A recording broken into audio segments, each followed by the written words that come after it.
Welcome to this forum on democracy demands an end to police violence. My name is Tim Johnson. I'm a member of the African American Equality Commission of the Communist Party USA, and this forum is sponsored by the Commission. There's been a growing fight back in the streets of cities across the country against police violence.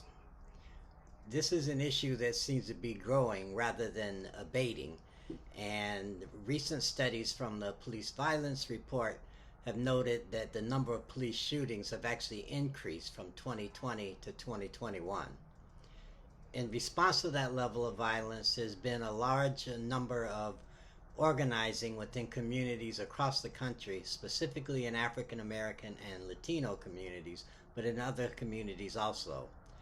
They're all demanding an end to police violence and searching for various kinds of forms in which the community itself can take control of the police department, which is generally summarized as community control of police.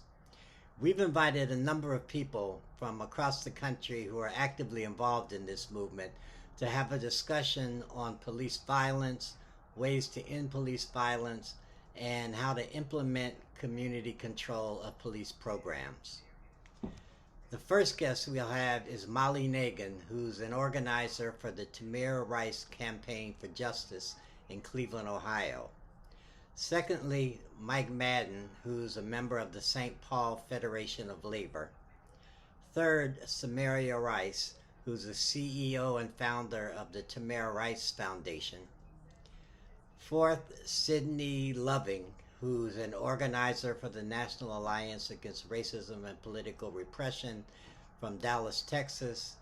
And finally, Frank Chapman from Chicago, who's the executive director of the National Alliance. Thank you so much for having us today. Tamir's campaign for justice is ongoing. Just to give a little bit of background, Tamir Rice was murdered in 2014, which is over 7 years ago, and he was only 12 years old. He's actually the youngest documented victim of police murder in the United States. I'm really honored today to be joined by his mother, Miss Rice, and I just want to give a little background. So he was standing alone and on a cold, winter day at a park that was pretty empty. And he had what turned out to be a toy gun. It looked like, a real one. And people who walked by either, knew it was fake, ignored it, or maybe felt like, oh, is there a problem here? One of them called the police on him. And in the call, they said, it's probably fake and he's probably a kid. But that was never relayed to the police officers who responded to the call.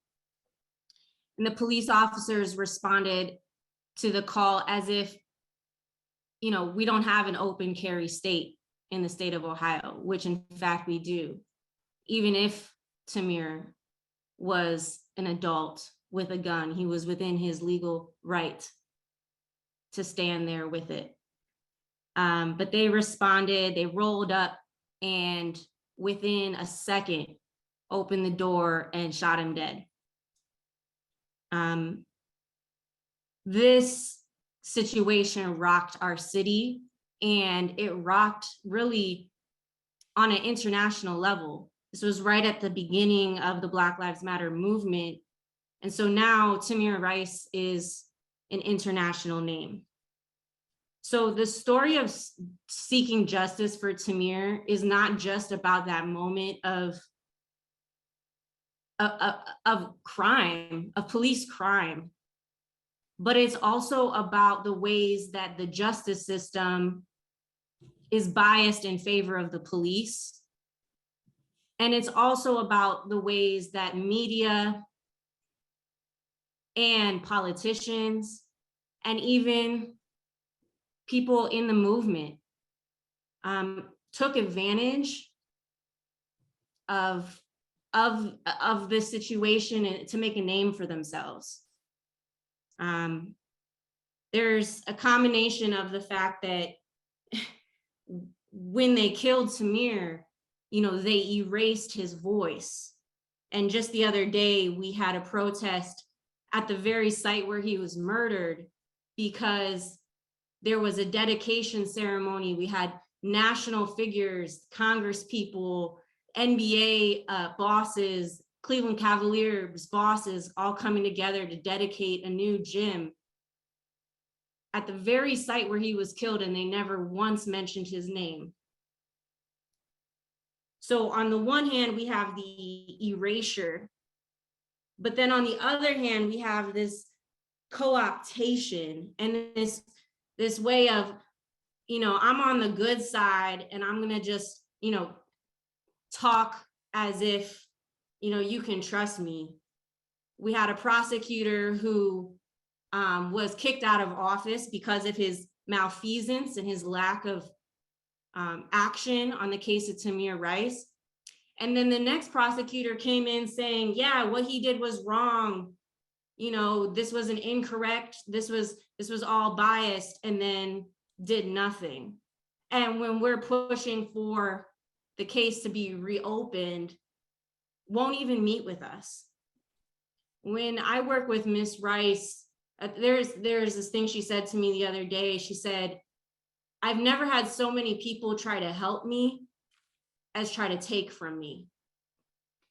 So I just wanted to be present with the fact that we're dealing with death when we're talking about police murder and police violence. And I don't think that it's said enough just how serious, people act like it's a trend sometimes. People act like anybody can just, we want people to get involved, we do, but it's very humbling, this work. And we want people to come in a good way. So at the site of his murder, we had a ceremony to honor his life this past year.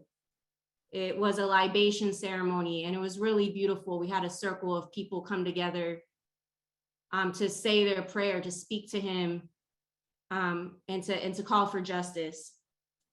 We try to make sure that the people are involved every step of the way in this campaign. And that's really important, to make sure that it's in the masses. And I'm really grateful to be on this call because I know communists really are really focused on how does this respond to the need of the community. We can't separate it from the community. And whether it's Sean King or, Justin Bibb or Michael O'Malley or even Kristen Clark, people kind of make a name for themselves off of this movement. And here we are with Samaria Rice, who can actually speak on behalf of her child. And she's so often left off and left out of the conversation. So we had the honor of working with the Communist Party to push for justice for Tamir. We coordinated with DC communists as well as Cleveland. We have rallies. We coordinated in coalition to bring down the political influence of the police in the city of Cleveland. And we can go into some of that, but what happened was that the Cleveland police eventually kind of backed off because of our work, and realized that the times have changed. Folks are looking out to see who's here for the police or who's here for the people. So one of our main wins, while we haven't gotten justice for Tamir yet, is that we, changed the political power structure in the city of Cleveland. We got the first Black woman ever elected to the Northern District U.S. Attorney's Office. Justin Bibb is the mayor of Cleveland now, and he was the only candidate who supported issue 24, which is the ballot initiative Ms. Rice will talk about, and pledged to not take any donations from the police union. And we passed issue 24. So there is hope. There is some changes that are occurring. And I'm really looking forward to talking more about, how we can all work together. Thanks. I went over, so I'll stop. Okay, thank you, Molly. That was very good. Next, we have Mike Madden, who's active in the St. Paul, Minnesota Federation of Labor. I very much appreciate the comments of Sister Nagin. Just as a context to what I'm going to say next is the Star Tribune has pointed out since the year 2000, there have been 215 deaths by police in Minnesota. So it would be no surprise, in addition to the many high-profile, in-your-face murders of citizens of color, that in Minnesota, they've identified since 2000 that there has been 119 Caucasians die at the hands of the police, and 96, which is a breakdown of Asian, African-American, and Hispanic. So I am no particular expert here. I'm sharing with you the flavor of how we came to this place in the Minnesota trade union movement. So several years ago, the AFL-CIO came to Minneapolis with a racial and economic justice committee. Out of that, the Minnesota AFL-CIO called for the formation of a racial and economic justice committee. So this is our 6 vows to try to address that paid public servants believe they could kill, murder on live TV and suffer no consequences. So these are our 6 vows. These are our 6 vows in struggle. We vow to take a stance and admit that the heartbeat of racism is denial. We vow to practice self-awareness every day, to recognize our own biases and shift our mindset and those around us. We vow to listen to other races and educate ourselves about the history of racism and discrimination, what it looks like, what it sounds like, and what it feels like. We vow to confront racial inequalities every day because we know to keep silent projects complacent behaviors. We vow that we will interrupt systemic racism by working at changes at all levels, all the time. Lastly, we vow that to stand together in solidarity and hold each other up to drive the changes we believe in. And then there's just several resolutions that I believe are guiding and inspiring our trade union movement as part of the Minnesota AFL-CIO Racial and Economic Justice Committee. One of the whereas is that racism, white supremacy, and anti-Blackness were systematically embedded in American society from our nation's founding, when slavery was the dominant base of the economy, and despite heroic progress to destroy its basis in law, continues to pervade our country's social and economic life, causing enormous harm and suffering to members of the Black community and other peoples of color. Whereas racism is a tool to divide working people and weaken our political and economic power with an aim to impose austerity, destroy unions, and topple democratic institutions and rights.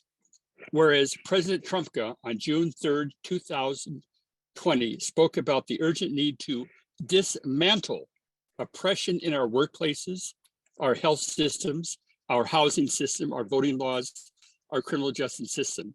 Resolved that the Minnesota AFL-CIO work to educate union members about the way race, ethnicity, gender, sexual orientation, and other differences impact the lives of our members and would-be members, and build common understandings of how racial bias and discrimination divide working people, and undermine our collective power. Be it further resolved that the Minnesota AFL-CIO commit to dismantling systems of oppression, explicitly white supremacy and anti-Blackness, and achieving intersectional race and economic justice in our organizations, our local unions, our workplaces, and across our labor movement, and building power among union members and communities to change the institutions and practices that prevent us from advancing a shared vision for a just, anti-racist, and democratic economy that works for all. It further resolved that the Minnesota AFL-CIO will seek justice for George Floyd and all who have died from police brutality. And the Minnesota AFL-CIO stands in solidarity with all people who are subjected to discrimination, oppression, and indignity and inequality. So in a nutshell, this committee, guided by the best practices from leading central labor bodies, manifesting best practices in principle and carrying through in the community. That's something to be achieved, obviously. We have a thoughtful, engaged, and well-balanced and dedicated trade union committee that is expanding and benefit from leadership from our diverse community. My personal observation is, for Minnesota, we are working to trying to put our hands around. The next steps could be to agree upon and carry out breakthrough work, Minnesota version, along the lines that Brother Frank Chapman and the incredible Chicago community finding their voice and exercising agency in police matters as it relates to who dies and who lives. Okay, thanks, Mike. Next, we have Samaria Rice, who's, like I said, the CEO and founder of the Tamir Rice Foundation, and is also of the mother of Tamir Rice. Yeah, so it's a few things I would like to touch bases on. Samaria Rice, the mother of Tamir, and the CEO and the founder of the Tamir Rice Foundation. And basically, I purchased a building in 2018 in the city of Cleveland, where we will offer after school free programming in the inner city for our Cleveland children. Programs like mentoring and tutoring, performing arts, expression arts, things that Tamir benefit from and his sisters and brothers. So that would be our way of giving back to the community. As I came into this journey because of the loss of my son, I was able to be a part of conversations and regarding police reform and the changes that needs to be in this country, basically. Also, I was able to be a part of Citizens for Safer Cleveland, which is a group of families that got together and started going to the CPC meetings in Cleveland. I was not aware of all of the corruption and conspiracy and cover up of murders that was going on in Cleveland until I went to a presentation that was given by a person at the CPC. And it gave us the 100-year of corruption and conspiracy and cover up of murders and things like that. But by that time, we were still engaged with trying to get issue 24 passed. And issue 24 is real police accountability, basically a civilian oversight, which Cleveland desperately needs, right? We have tried for the last 100 years to try to change things, and things did not go through. So issue 24 was a really, really big win. It gave Cleveland hope. It gave me a little hope to see the change in the community and how we was able to get it implemented into the legislation and things like that, and get it part of the charter. So it's a big win for Cleveland.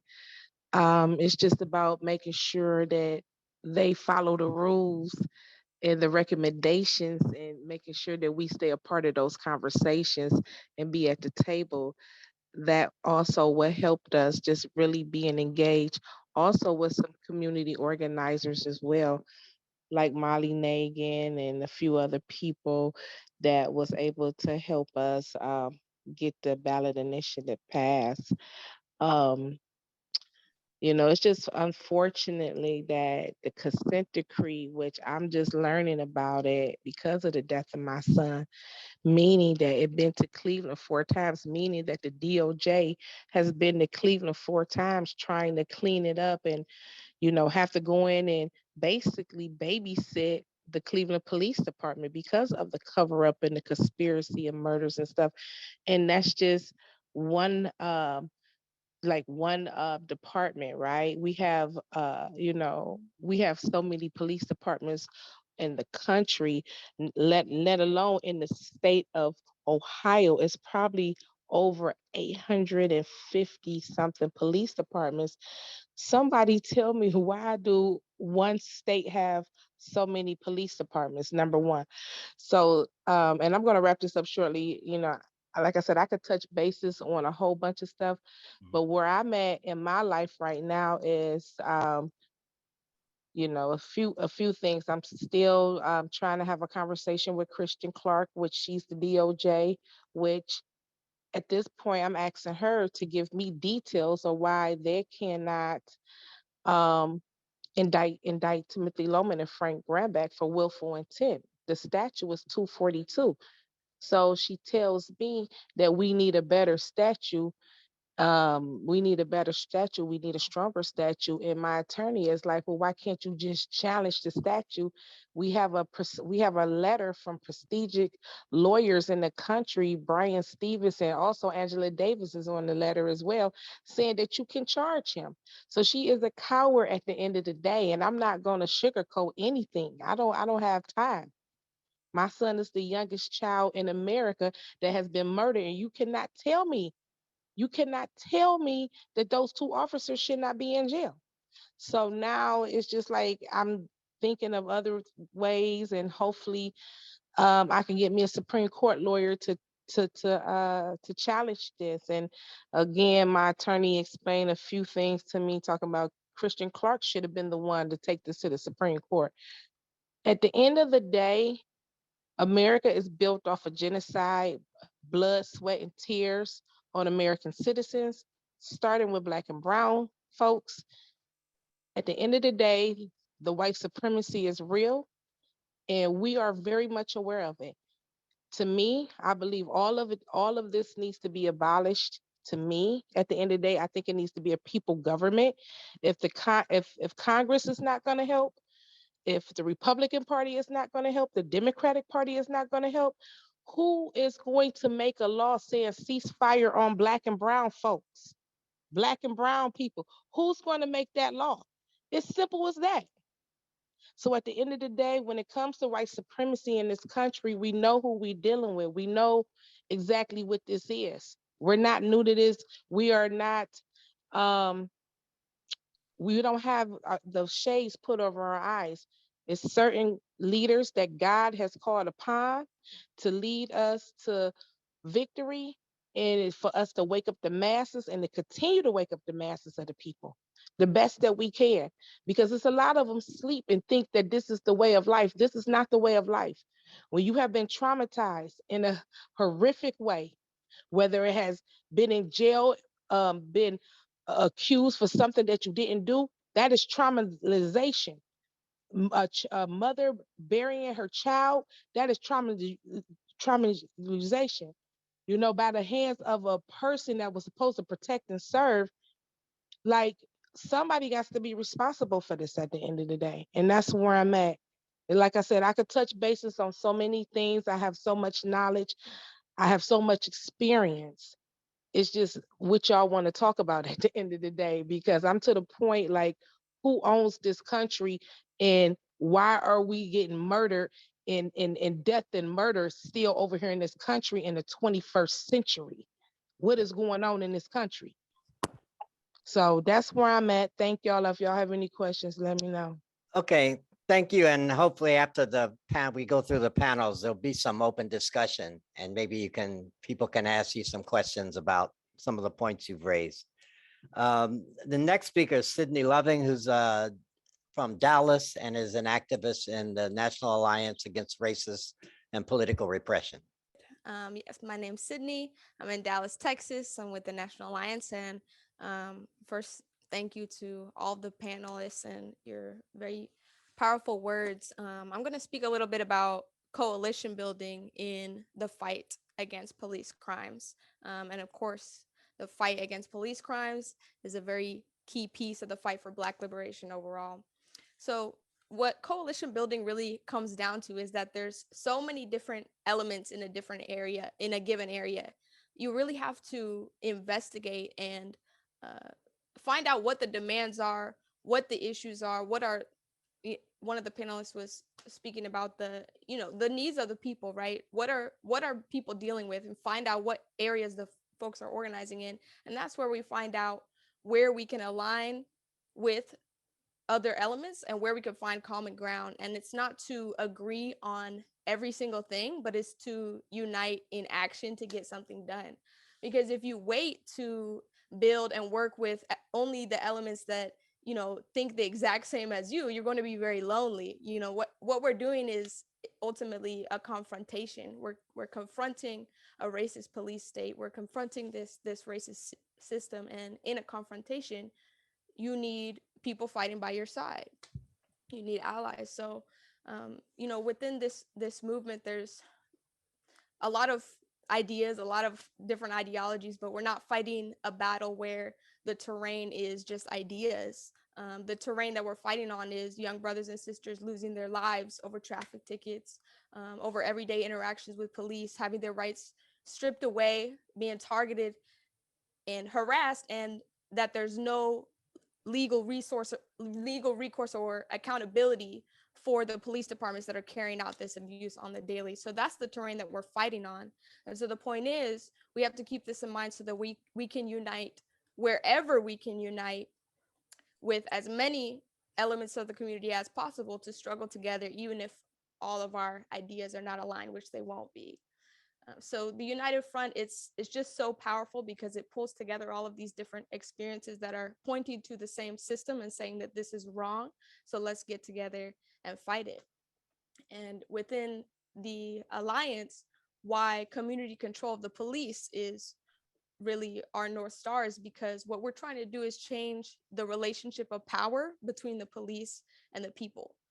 Community control, fundamentally, it's a democratic demand because it's saying very boldly that the people should make the decisions around policing that's going on in our communities and have the power to hold police accountable for their crimes. And that's what we're doing. It's a democratic demand that comes out of the struggle against police terror all over this country. And when we deal with the problem of police terror, we're dealing with something that's going to open up whole new opportunities and spaces for organizing within the Black liberation movement to struggle for all of those other democratic demands that are really about, securing our future and securing safety for oppressed people. So, just an example from Dallas during the uprising and the George Floyd rebellion, there was a lot of demands that came out of that movement, and one of the ones that had a lot of heat behind it was a defund movement. Right? We've probably in other cities they've seen it as well too. Demands to take money away from the police department, and we've been building a campaign for community control in the city as well. So that was part of it, but we could have easily said, they can do that, we'll do this, right?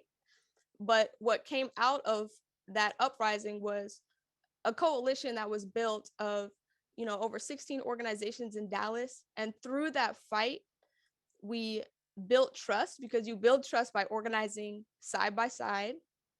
And through that, we were able to win folks over to the fight for community control by saying clearly, we're fighting for a budget that meets the needs of the people. The only way that is going to happen is if we have the levers of power that make it so that the people are the decisive voice on the budget, right? So through coalition building and fighting side by side with people who had different ideas, we were able to unite and build up that campaign in a way that just wouldn't happen if we would have instead just kind of sat on the sidelines and criticize or this and that. So, you know, coalition building, it's never an easy task. It means strategic compromises.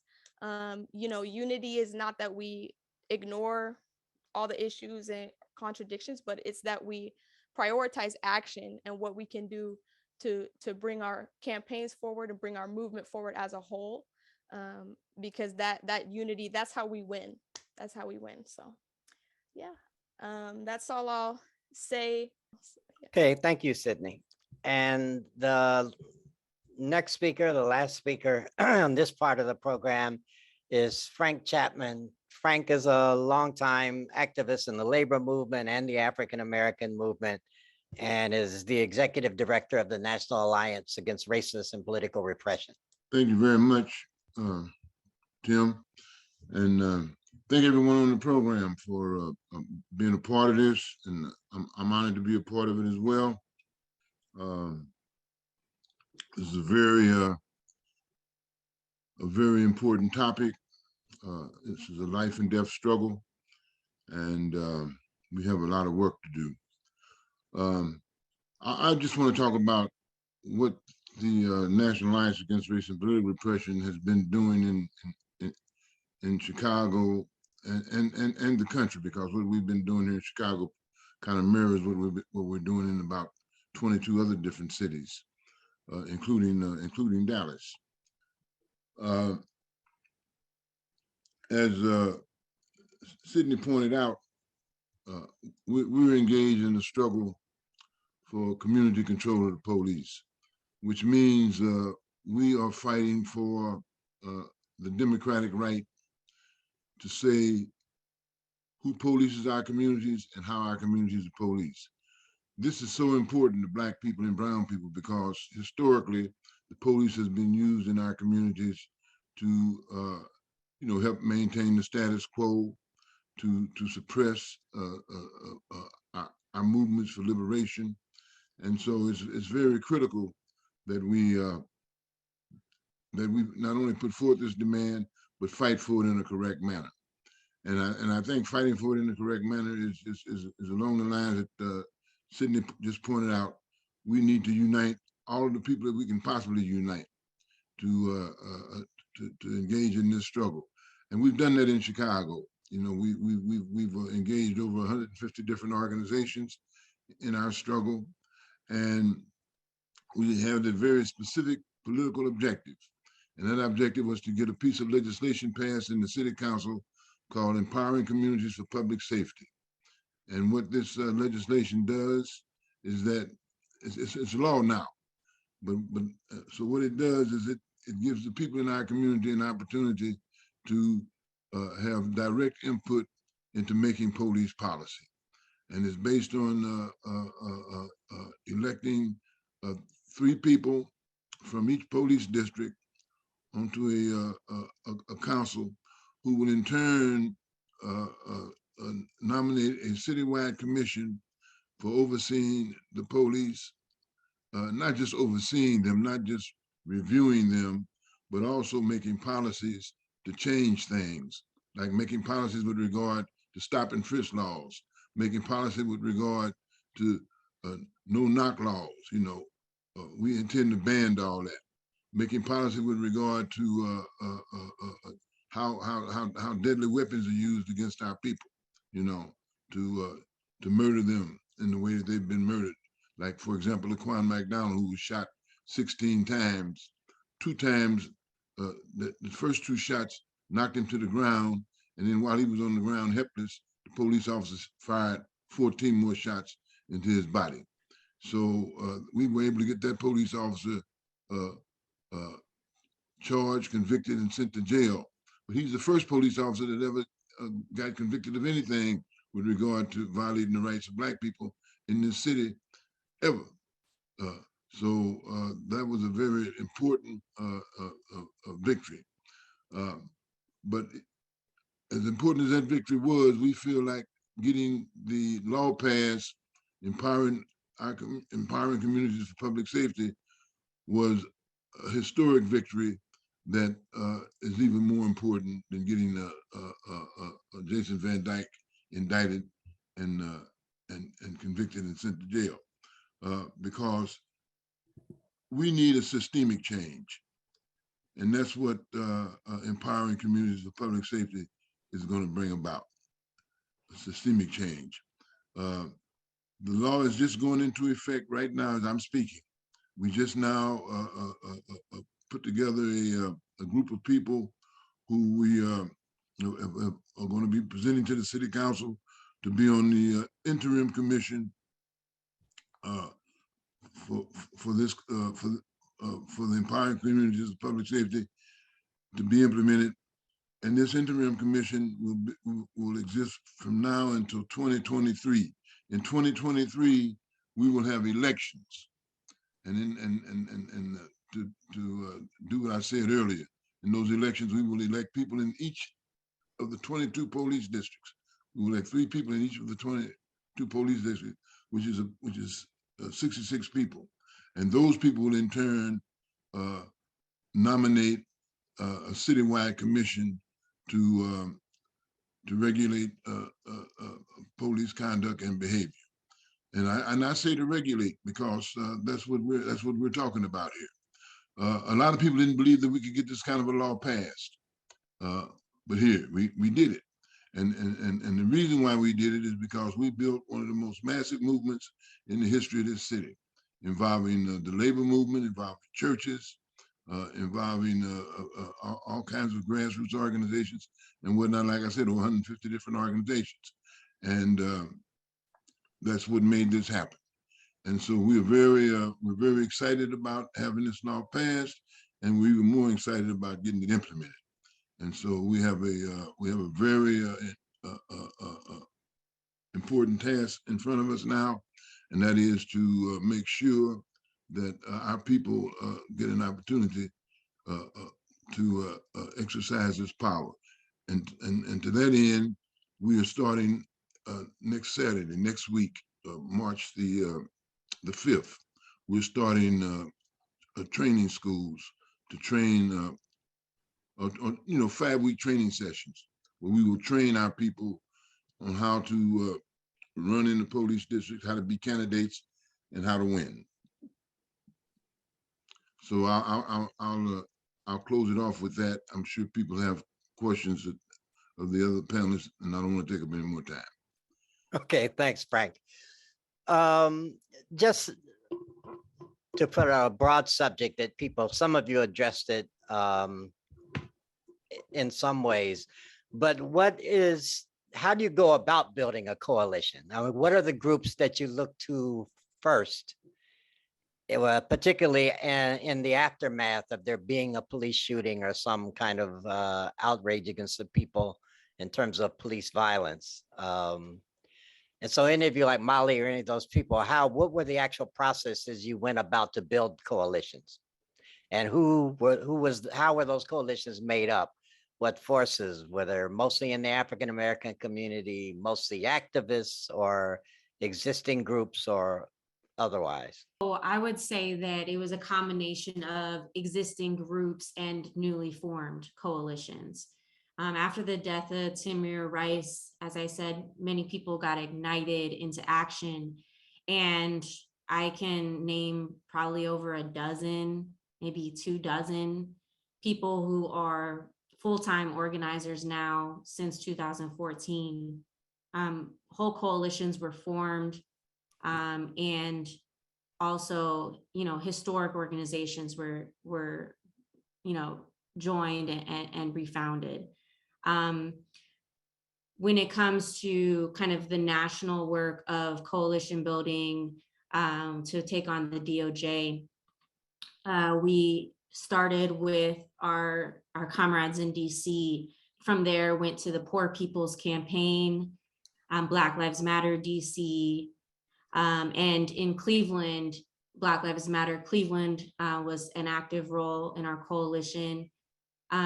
We had parts of the Democratic Party involved, like our Revolution and Cuyahoga County Progressive Caucus. So there was a left center coalition that was built, in particular when it comes to addressing the political influence of the police. People across, ideological spectrums other than the right wing, were behind us. For example, our question about whether candidates would seek or accept the endorsement of the Cleveland Police Union was the very first question of one of the debates for Cleveland mayor.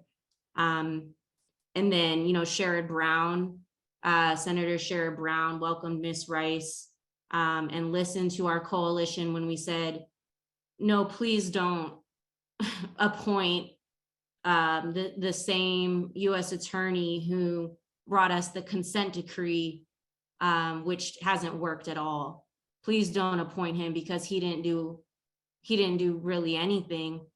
He created a structure that was just recommendations that the people could just recommend and have no authority. And Sherrod Brown listened to us, and he had said to Miss Rice directly, I already sent in my recommendation that this guy be appointed for the the Northern District of the U.S. Attorney's Office. And we're like, don't, take it back. We sent another letter to Biden and said, we are opposed to this. And, it worked. It worked in our favor. And that person was not nominated. And instead we have Marissa Darden, who I said is the first Black woman in our history. So I hope I answered the question. There is kind of a broad, you go from, communists and really, anarchists and people on, the people who want systemic change, people who want revolution. And then we also, included folks who are like, well, maybe the right wing shouldn't be in power. Okay, thanks, Molly. Anybody else have any comments on building coalitions and things that would help people that are listening in, or experiences would help people? Yeah, I agree with Molly's comments. To the question of where do you start when something happens, and what do you look for? Like, you look to who's active, because that's going to tell you who is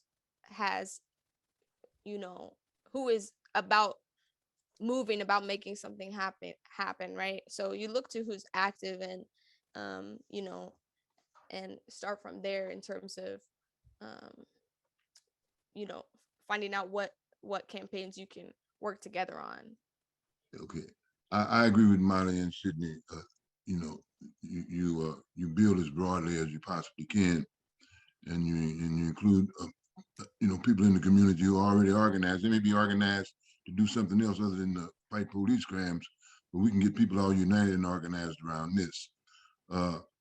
Also, an obvious place to start is with the families, with the people who have actually been victimized and traumatized by the police, as Sister Rice just pointed out earlier.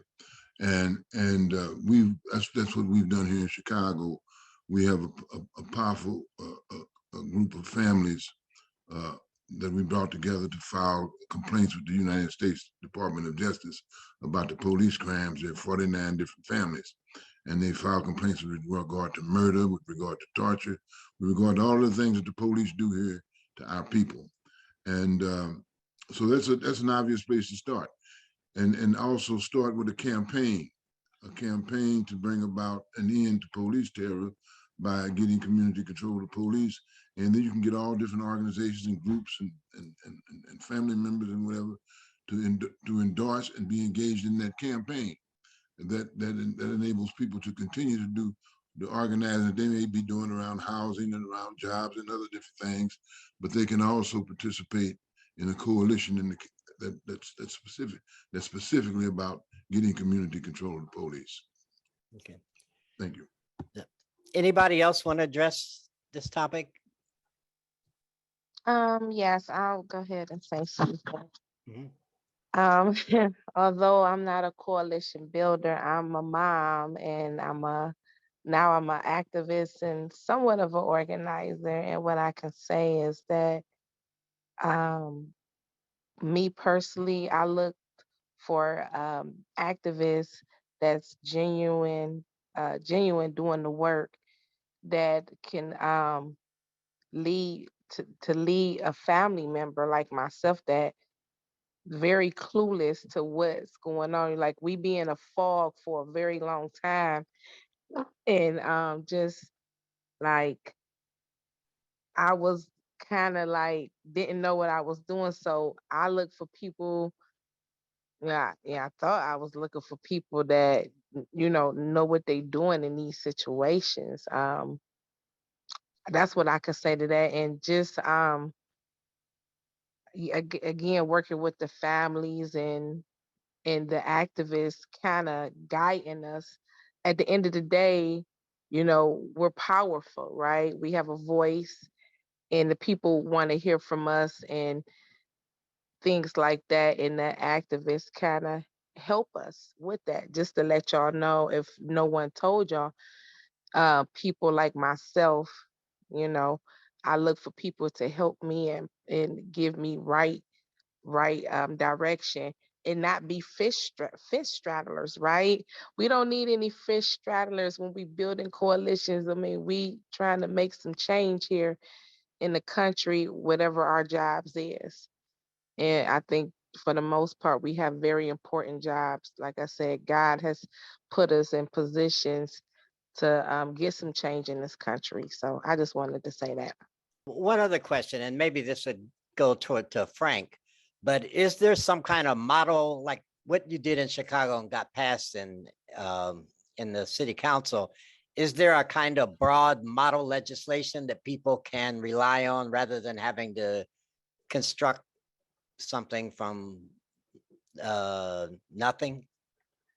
Or is yours aimed kind of uniquely at Chicago? No, it's not that unique. um, we the alliance, we've been using a piece of model legislation that the ECPS is based on since 1977. And in 1977, that the model that we used was the police control board that they had set up in Berkeley, California, which came ultimately out of a campaign that was formed by the Black Panther Party for community control of the police. And Gus Newport, who was the mayor of Berkeley at that time, also was a member of our national board of the National Alliance Against Racial and Political Repression.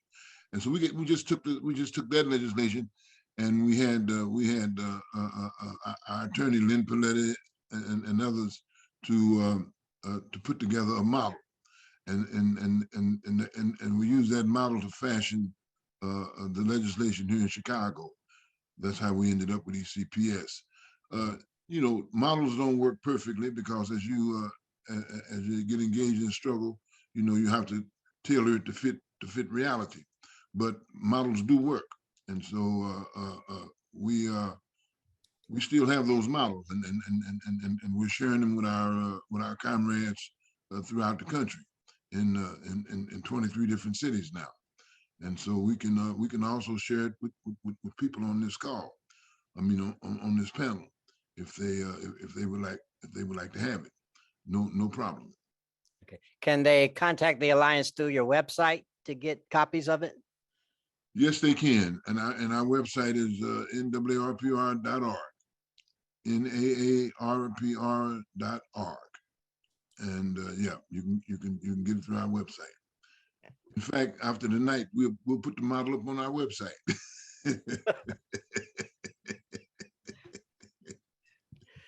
Okay. Do any of the other panelists want to speak on anything that you might not have had enough time because we still have a few minutes left?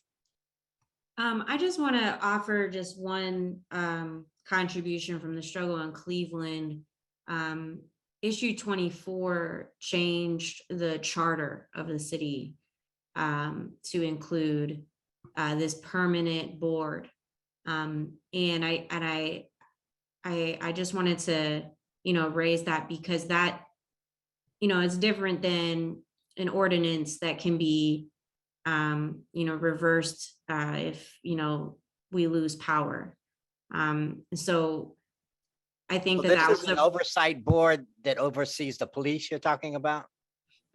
that's right.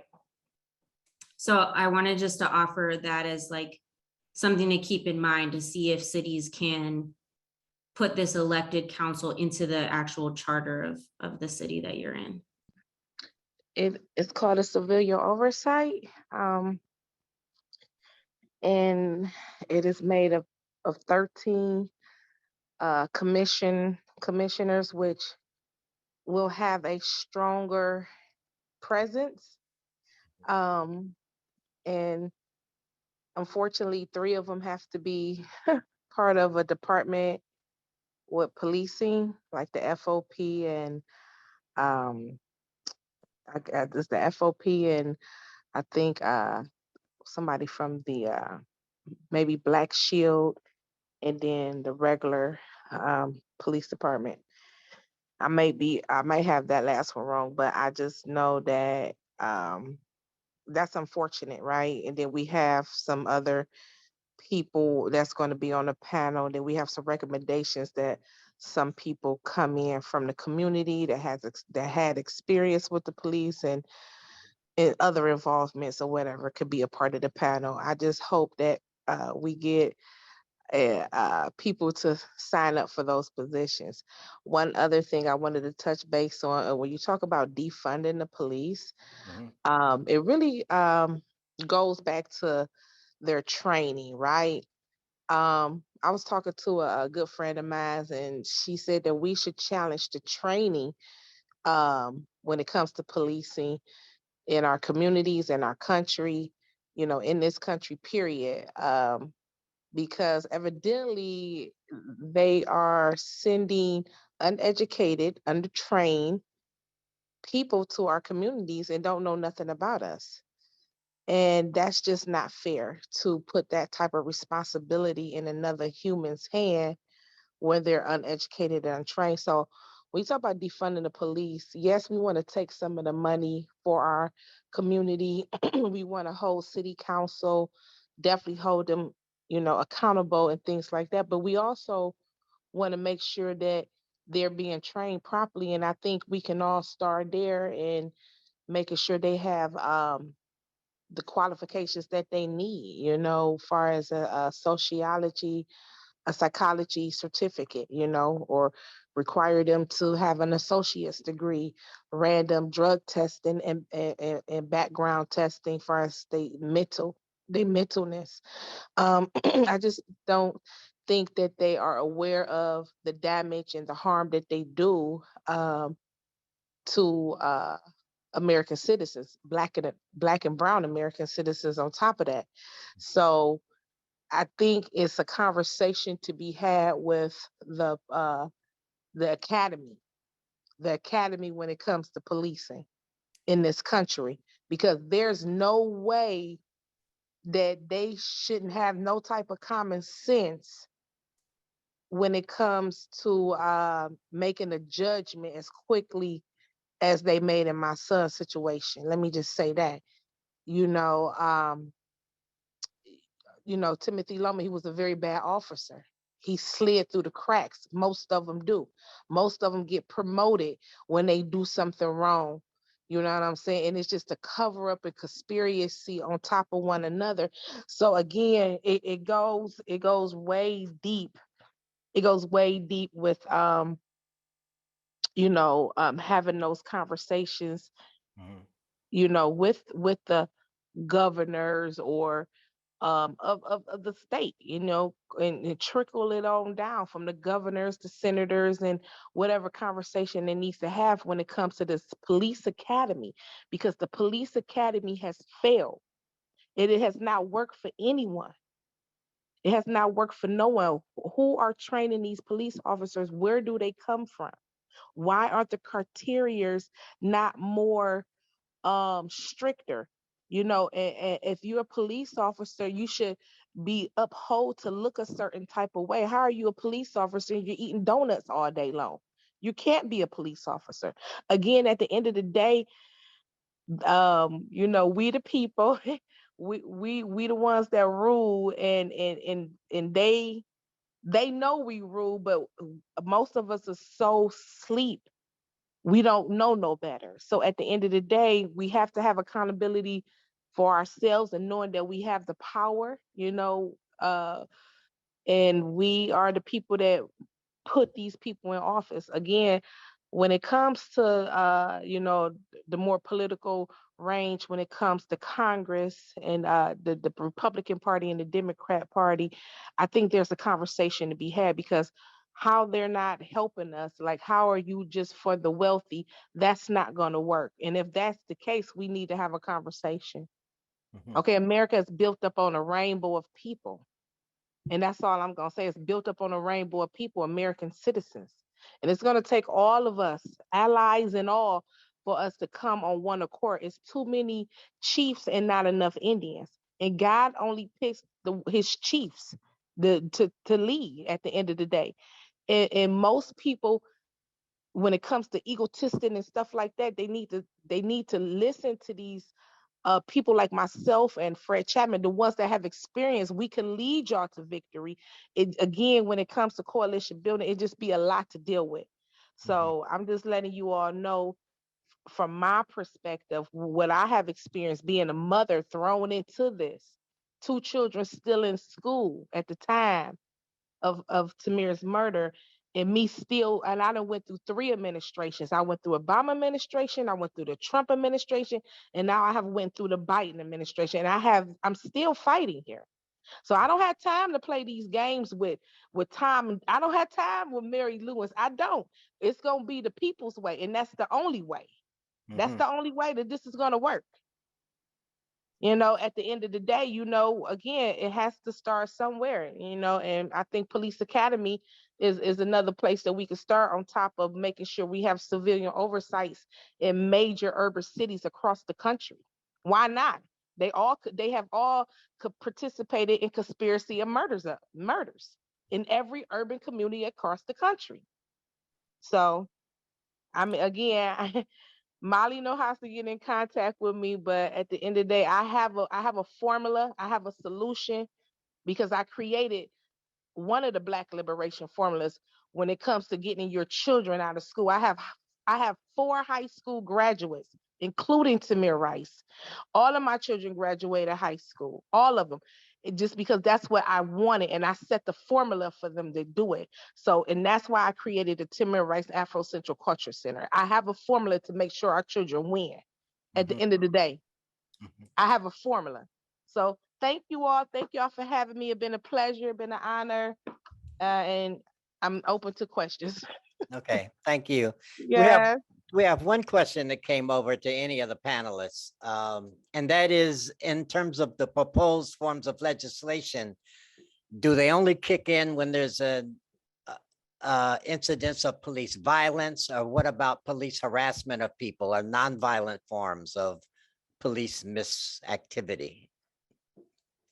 The legislation that we have in Chicago that's been passed uh,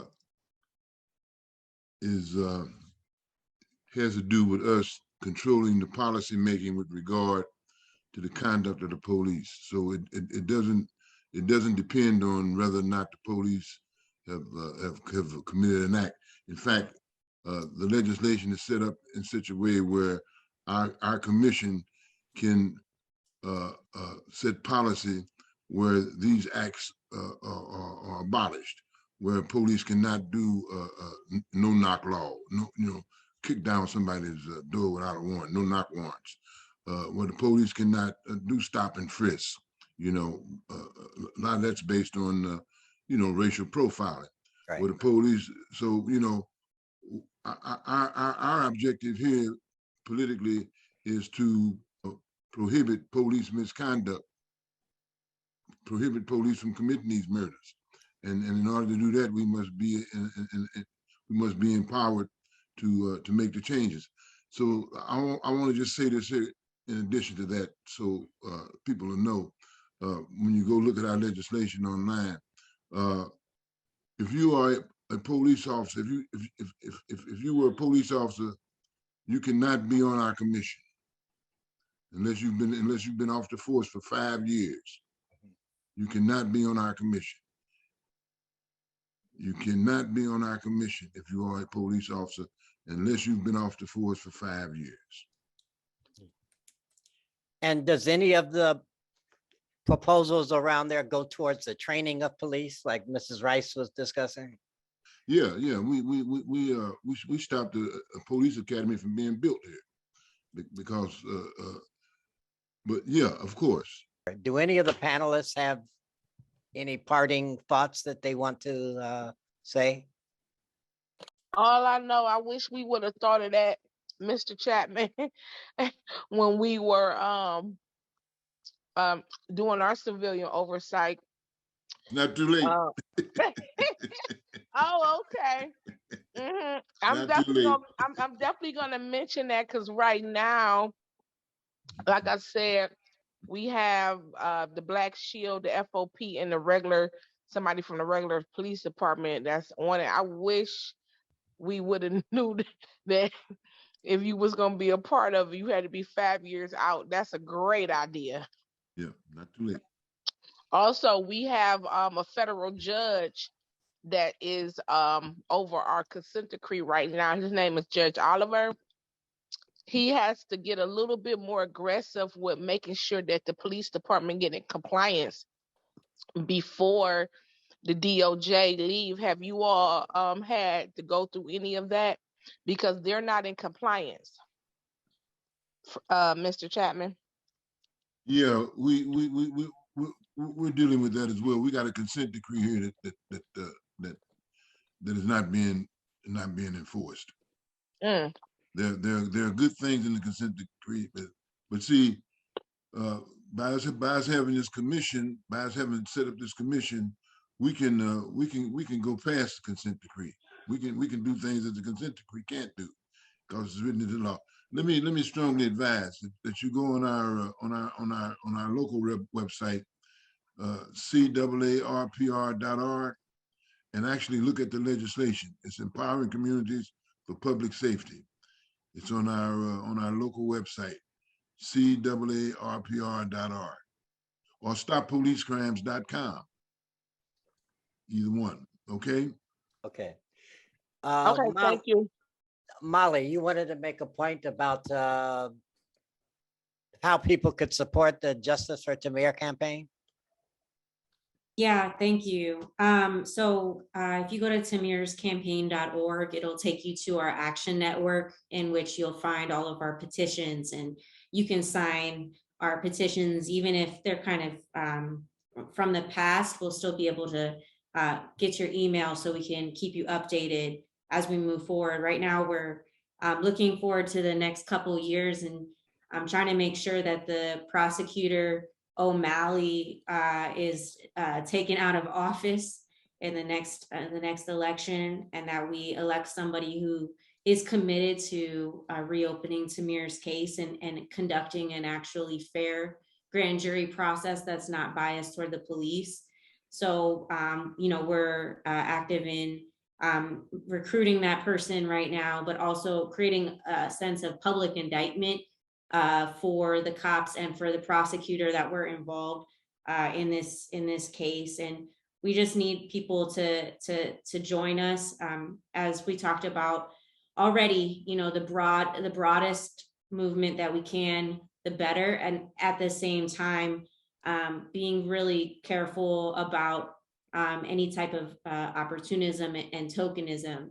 As we're building our allies and our partners in this, it's just really important that Tamir's legacy is honored, and that's true for any victim of police murder and violence, that their names are not taken to benefit anyone privately or personally, and that goes for everyone, including myself. I'd like to thank all the people who attended this. I'd like to especially thank all of the people who agreed to be panelists. And I think from the comments that I see, people found this very helpful. And hopefully it will lead people to starting similar kind of organizations in their own community, and hopefully to build organizations like the Alliance or like Black Lives Matter without waiting for an act of violence to happen, but to be proactive in starting these organizations and seeking out some form of community control of police. So on behalf of the African American Equality Commission of the Communist Party, again, thanks to all the panelists for participating. Thanks to all the people for dialing in, and be safe.